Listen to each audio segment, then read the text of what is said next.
हर हर महादेव दोस्तों, आशा करती हूँ भगवान भोलेनाथ की कृपा से आप सभी कुशल से होंगे। आज हम सावन के 12वें दिन के महात्म के 12वें अध्याय को सुनेंगे। भगवान भोलेनाथ और माता पार्वती की जय हो। 12वां अध्याय। ईश्वर ने सनत कुमार से कहा, हे विधात्रिज, अब श्रावण महीने के शुक्ल पक्ष की तृतीय तिथि की शुभ स्वर्ण गौरी व्रत को कहूँगा। उस दिन सुबह स्नान नित्य कर्म कर संकल्प करें। 16 उपचार से पार्वती शंकर का अर्चन करें। प्रार्थना करें कि हे देवदेव, हे जगपते, हे सुरसत्तम, मेरे द्वारा की हुई पूजा को आप स्वीकार करें। महादेवी भवानी के व्रत पूर्ति के 16 वायना दंपतियों को दें। मैं भवानी के प्रीत्यर्थ तथा व्रत पूर्ति के निमित्त उत्तम ब्राह्मण को वायना देता हूँ। चावल पिसान से निर्मित 16 पकवान बांस की 16 कटोरी में रख वस्त्रों से युक्त कर सप्तनीक 16 ब्राह्मणों को बुलाकर कहें, मैं व्रत की संपूर्णता फल प्राप्त्यार्थ के लिए देता हूँ।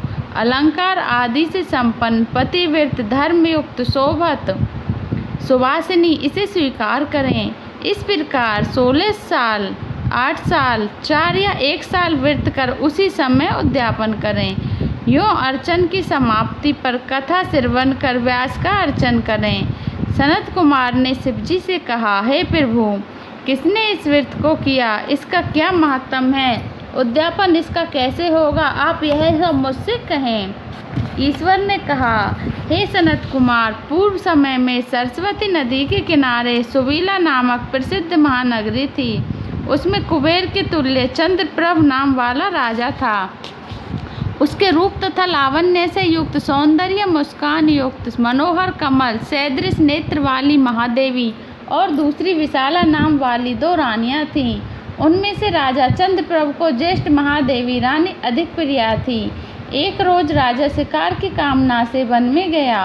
वहाँ सिंह, शार्दूल, वारहा, अरना, भैंसा, हाथी का शिकार कर प्यास से दुखी हो राजा उस बड़े वन में घूमने लगा।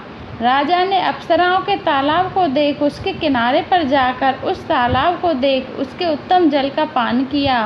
वहाँ उसने अप्सराओं को भक्ति युक्त गौरी का अर्चन करते देखा। उन अप्सरागणों से कमल नेत्र वाले राजा ने पूछा, आप यह क्या कर रही हैं?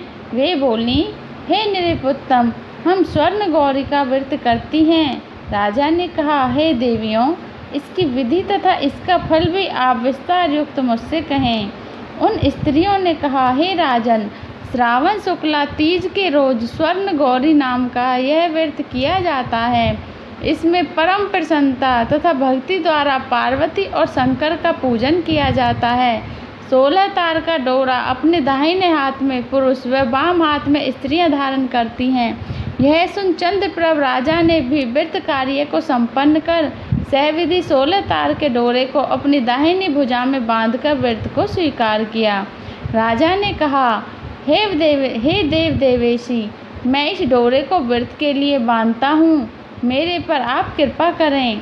इस तरह देवी का व्रत कर राजा अपने घर आ गया। भुजा में डोरे को देख बड़ी रानी ने अति क्रोधित हो पूछा और उस डोरे को भुजा से तोड़ बाहर पेड़ पर फेंक दिया। राजा ने रानी से कहा, हे प्रिय, ऐसा ना कर। यूँ मना करने पर भी रानी नहीं मानी। जहाँ वह डोरा गिरा वहाँ का सूखा पेड़ उस डोरे के स्पर्श से हरे पत्तों से संपन्न हो गया। इस बात को छोटी रानी ने देख आश्चर्य युक्त हो उस पेड़ से टूटे डोरे को अपनी बाईं भुजा में बांधा। उस रोज से उस महीने के महात्म्य मात्र से वह छोटी रानी राजा को सर्वाधिक प्रिय हो गई। ज्येष्ठ रानी व्रत का अपमान करने मात्र से राजा द्वारा परित्यक्ता तथा दुखी हो वन में चली गई। वहाँ महादेवी का चित्त से ध्यान कर पवित्र मुनियों के साथ में कहीं निवास किया। पर श्रेष्ठ मुनियों ने उसे देखकर कहा, अरे पिशाचिनी, चली जा।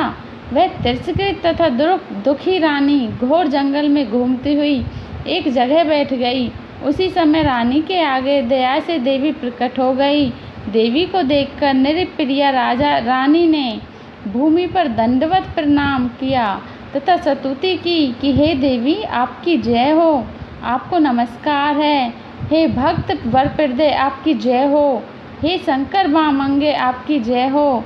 हे मंगले मंगल रूपे आपकी जय हो।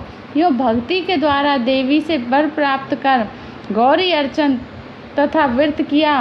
व्रत के प्रभाव से राजा उस बड़ी रानी को अपने घर ले आया। देवी के वर प्रसाद से उसने सब इच्छाओं को प्राप्त कर लिया।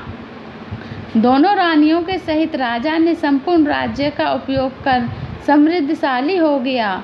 अंत में दोनों पत्नियों के सहित राजा शिवलोक को चला गया। अतः सावन मास का 12वां अध्याय समाप्त। अगर आपको मेरी वीडियो अच्छी लगी हो तो इसे लाइक कर देना और सब्सक्राइब कर देना। हर हर महादेव।